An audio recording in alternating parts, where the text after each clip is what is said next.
non, il va rester là. Puis on prend le téléphone, on appelle le directeur de cabinet.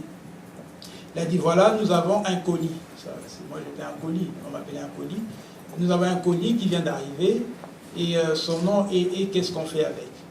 C'est là où ils ont reçu l'instruction que non, il faut le mettre au DPK. Pour établir des postes comme on voit à la télé, vraiment des choses, on ne croirait pas être dans un pays et dans un capital. Et qui me dit, non, j'ai payé, je pense, $50.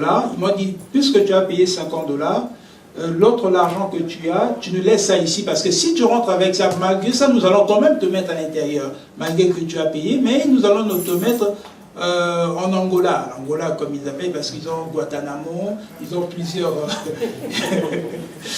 ils ont Guantanamo, au milieu, il y avait, j'ai oublié, puis il y avait Angola, puis à part Angola, il y avait l'autre qui était pire. Ils m'ont mis alors en Angola. J'arrive là, et là en Angola, on était à 4. C'est vrai que j'ai été un peu brimé, comme d'habitude, j'arrive là, il n'y avait pas d'électricité premièrement. Comment vous pouvez mettre des prisonniers ou des gens dans une cellule où il n'y a pas d'électricité? Il n'y a pas d'électricité, tout est noir, puis il y a trois hommes qui dorment par terre, là, sur le carton et tout. On ne voit presque rien. Puis juste pour traverser le couloir pour se rendre à notre cellule, sans exagérer, donc nous traversions de flaques des excréments. Parce que tout au long du couloir, ils ont des urinoirs, puis excusez-moi, des urinoirs et des toilettes qui ne fonctionnent plus, dont on voit tout ça là, les excréments, l'eau et tout qui longe le couloir, puis on devait un peu marcher de gauche-droite pour trouver son chemin, puis on ne peut même pas respirer dans ces cellules-là. Donc, lorsque nous parlons des prisonniers même politiques ou des prisonniers détenus dans notre pays, et lorsque les gens ici à l'extérieur militent, oui, des fois nous militons, c'est bien, mais lorsque vous vivez ces choses et vous comprenez dans quelles conditions ces gens-là sont gardés, c'est là où vous comprenez que voilà, nous nous trouvons face... On ne sait plus si, comme a dit un philosophe, l'homme est un loup pour l'homme. Ça, c'est vraiment nous, c'est nous les Congolais au Congo qui agissons comme ça. Donc nous nous détruisons nous-mêmes. J'arrive, je rentre dans ma cellule, puis celui qui était là, c'était un lieutenant ou un capitaine qui était aussi un des policiers de la DPK qui a été arrêté parce qu'il avait voulu faire échapper 2 prisonniers, moyennant 250 ou $300. Puis voilà. Lui, il était par terre, il y avait 2 de ses lieutenants aussi qui ont été arrêtés. Lorsque je rentre, il me dit « Ah, Mbote, Boni, ça va. Yo, Bikoda, Basoda. » Je dis oui. Yo, où tu es? Tu viens d'où, toi? Je dis non, mais je suis de Kinshasa. Je voulais aller en Turquie. Puis mon visa n'a pas fonctionné. Je dis en lingala, n'a pas fonctionné.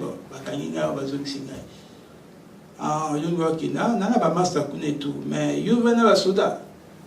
Lève-toi un peu, on va te voir. Lève-toi, on va te regarder là. Je dis pardon. Lève-toi là, on rigole pas, téléma. Là, directement, là, je vois des gens qui changent carrément, puis ils voulaient me baptiser, comme on dit chez nous, là, me brimer un peu, puis ils l'ont fait, puis dans le noir, là, je ne pouvais rien faire. J'ai tout laissé, ils m'ont baissé le pantalon, sans slip, ils m'ont enlevé la chemise, puis ils me regardaient, tournez, puis l'autre, là, il y avait 2 là, assez costauds.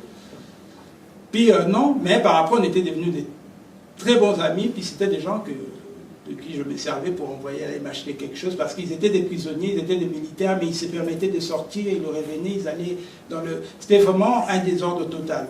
Mais qu'est-ce que je veux dire par là? J'ai passé 23 jours à la DPK, j'ai dormi là pendant au moins 2 ou 3 fois à l'intérieur, puis par après je dormais dans un bureau. Et à 5 h du matin, on devait me sortir du bureau, parce que les employés venaient. Et vers 23 h, je restais toute la journée là dehors, sur le banc, puis tout le monde me connaissait, me voyait, et les jeunes filles. et une pratique assez ignoble, assez grave qui se passe au Congo. C'est que toutes ces cellules-là, par exemple, en réalité, ce sont des cellules comme Guantanamo, la première cellule, c'est tel le cas pour les autres cellules, ce sont des cellules à une capacité, je dirais peut-être de 15 à 20 personnes. Mais dans ces cellules-là, nous avions 60, 80, puis 80 là, ce sont de jeunes. Et on se pose d'où viennent ces jeunes. Ces jeunes-là, en réalité, la plupart, ce sont des jeunes qui viennent de pays africains, qui veulent traverser par le Bas-Congo pour aller en Angola. On les arrête par le service d'immigration, et du Bas-Congo, on les amène jusqu'à Kinshasa, et on le met directement là-bas. Et ces jeunes, comment ça fonctionne lorsqu'ils sont en prison? Il y avait tellement de ces jeunes, lorsqu'ils sont en prison, qu'est-ce qui se passe? Ils doivent contacter leur famille à Kinshasa, mais ils n'ont pas le droit de téléphoner. Leur famille plutôt dans leur pays, mais ils n'ont pas le droit de téléphoner. Non seulement ils n'ont pas le droit de téléphoner, c'est-à-dire tous ceux qui travaillent au DPK, vous voyez les gens impayés qui disent qu'ils sont impayés depuis très longtemps, mais vous regardez comment ces gens-là vivent, dépensent de l'argent, vous vous étonnez. Alors qu'est-ce qu'ils font? C'est-à-dire ils exploitent ces enfants-là. Mettons si un prisonnier veut appeler son père ou sa mère ou sa famille, il ne va pas payer le policier qui est là avec son cellulaire. Ils vont partager la somme qu'on va lui envoyer. Mais lorsqu'ils vont partager, lui il va prendre 60 à 80%. Donc, ou mourir là, vous mangez à 23 heures, où ils font juste le riz, à 23 heures avec le pichard à tomates, là on donne, puis ils préparent la nuit à 23 heures, je le voyais tout le jour manger à 23 heures. Et un autre Mamadi, que je n'oublierai pas, c'est ça la vie en fait, qui était leur cuisinier, un jeune de 16 ans, qui préparait avec son équipe, il mangeait genre à 23 heures. C'est-à-dire, si une famille envoyait 100 $ à leur fils qui est emprisonné à l'étranger, vous savez les parents, j'ai un fils qui est à l'étranger, puis il est emprisonné, je lui ai envoyé 100 $, le prisonnier il est en prison, il ne peut pas prendre cet argent. C'est le militaire qui va aller chercher de l'argent pour le prisonnier, les détenus, et qui va prendre le 60 $, 60% qu'il doit prendre, il met dans sa poche.